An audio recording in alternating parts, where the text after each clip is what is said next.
I'm gonna go over 5 things I would do differently if I was starting my business today, right? Because I started back in 2018, which, man, it seems like it was yesterday, but we talking about 7 years ago. And so many things have changed, whether it's the economy, how people are spending their money, just, how the housing developments and things like that are getting built. Just so many things have changed that I think now it's time to update. Like, what would I do if I was gonna start today? What would I do? So let's get into it. I don't know if any of y'all out there have noticed what they're doing with these housing developments. All right, so this is the first thing. First things first. They are building these things, like some of these roads. I'm going in these developments, and these roads are like where you can, if cars are parked on one side of the street, you got enough room to drive through on the other side, and that's it. You can't have cars parked on both sides of the street and drive through anymore. They're just shrinking these streets down to just put more houses. And what the problem with that is there's less places to park. So when I started out, man, I had a pickup, and I might still get a pickup, right? I just might modify it a little bit, but I'd go with 2 different options, or maybe 3, right? If I was starting today, if I still got a pickup, then I would also just put a cap on the back, because instead of doing that, I waited until I got a trailer, and that caused me a lot of hardship. Because, man, I'm telling you, I was the dude at Lowe's, getting a sheet of drywall in the morning and being out in the parking lot wrapping it with plastic because it's pouring rain. And I gotta take a sheet of drywall, so I'm out there just doing everything I could, man, just to keep it dry, because I didn't have any way to protect anything. So I would put a cap on the back. They got all these people making these modified deck drawers and all this stuff now. Like, man, you could do wonders with that now. If I had a little more money, then I'd really be looking at one of those vans, man. I ain't gonna front. I'd be looking at one of the Sprinters or the Transits or the 1500, the Rams.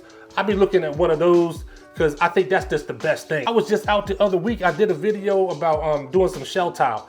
And that development, luckily the house I was at, I don't know, she had this one house where it was just perfect for me to park my trailer, right? But there's a lot of townhouses in development, which now you got tons of townhouses going up everywhere. Nowhere to park. But man, them contractors that had those vans, them dudes was parallel parking. They was just in there, it was just like nothing. So I would really try to, if I could, the van would probably be the best option. But if you can't go that route, a truck with a cap, that'll work wonders as well. The next thing I would do is focus on my business. And what do I mean by that? I guess when I started out, I was all over the place, right? I mean, what are you gonna do? Like I said, you need money. And the thought is, I'm just gonna take whatever jobs, and it doesn't matter. I don't care who calls, I'm going there. Sounds good.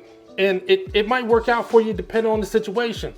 But what happened was like, okay, somebody want me to subcontract for them. And I was like, yeah, I need that money, and they got guaranteed jobs. So I go over there, I subcontract, right? Then I'm over here, somebody called me about commercial work, and then I'm over here. And then somebody calls me about, I did everything. Property managers, realtors, warranty companies, like home warranty companies. I did it all. The problem with some of those things is that I realized, like, say I was working as a subcontractor, right? And then, I don't know, maybe say we had a disagreement and we decided to, all right, you're gonna do your thing. I'm gonna go ahead and go back to what I'm doing. But I didn't have nothing to go back to. You know what I mean? I spent all this time, I'm building this guy's business up. I'm working under this thing over here, building their stuff up. I'm doing this commercial work that, I'm gonna just tell you now, some of the commercial work is great. Some of the commercial work, man, them companies, man, I don't know what they be thinking.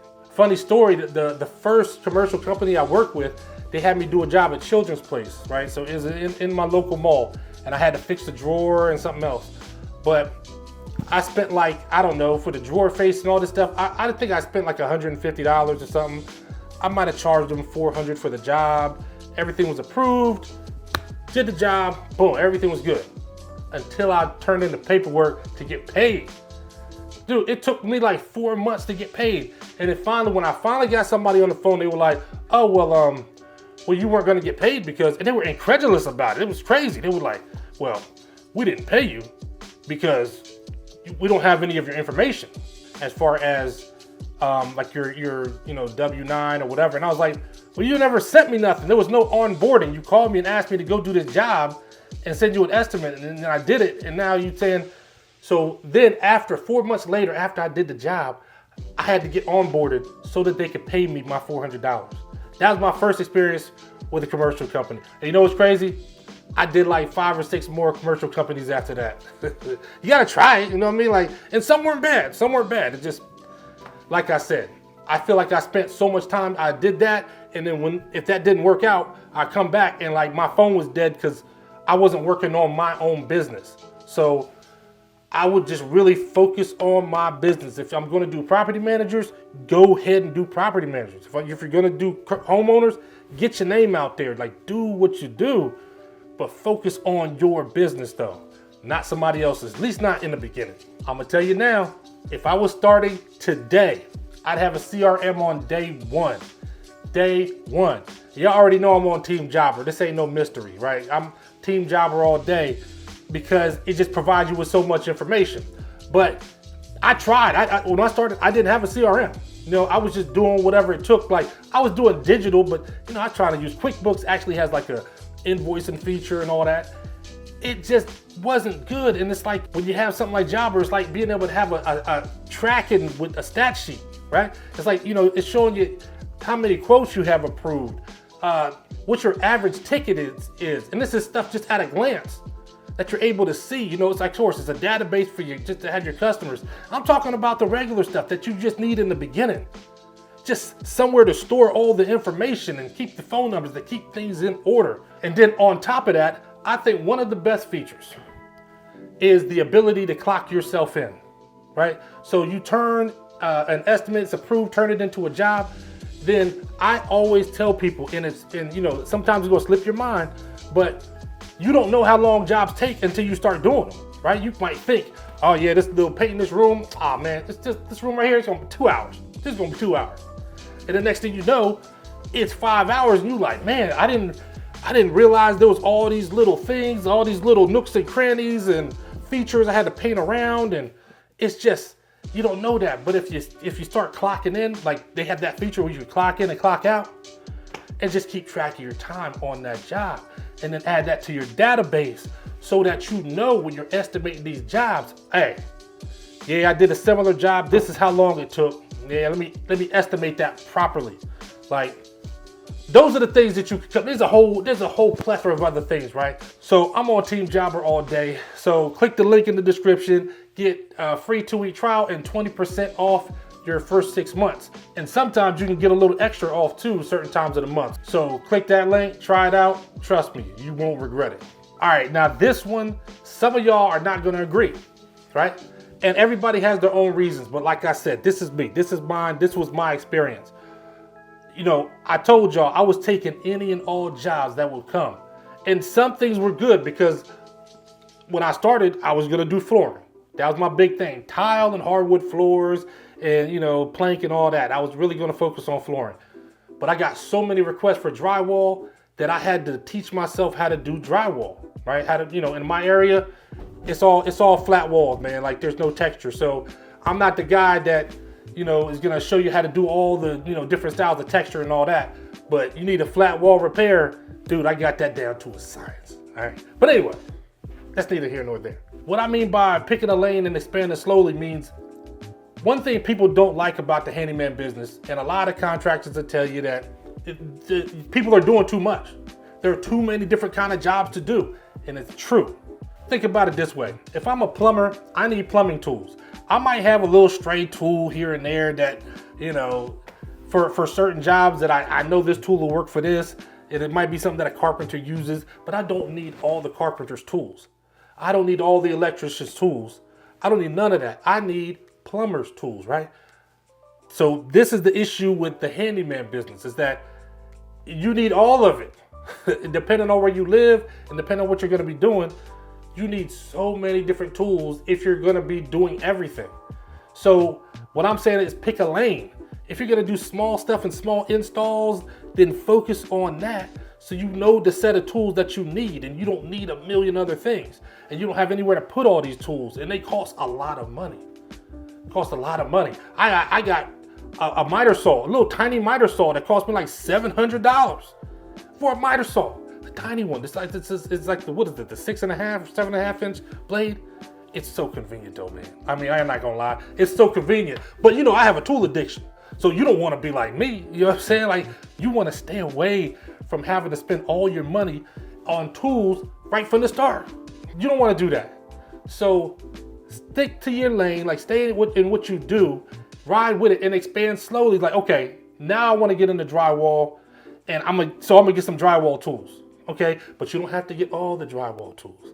You don't have to go and get the mud box and the bazooka and all that other stuff, because it's just, why go and spend thousands and thousands and thousands of dollars that you don't have to spend? Expand slowly so you don't end up just having so many tools for jobs that you're gonna do once a year. I'll say it like this, I went in early not understanding this. So when I started, I was just like, man, I said I was gonna be a door specialist, right? I said, okay, I'm just gonna start doing door work, and I'm gonna be a door specialist. So in order to do that, I had to go out there and buy tools for doors, just like that. First job, I had to go buy a planer and certain other tools or whatever.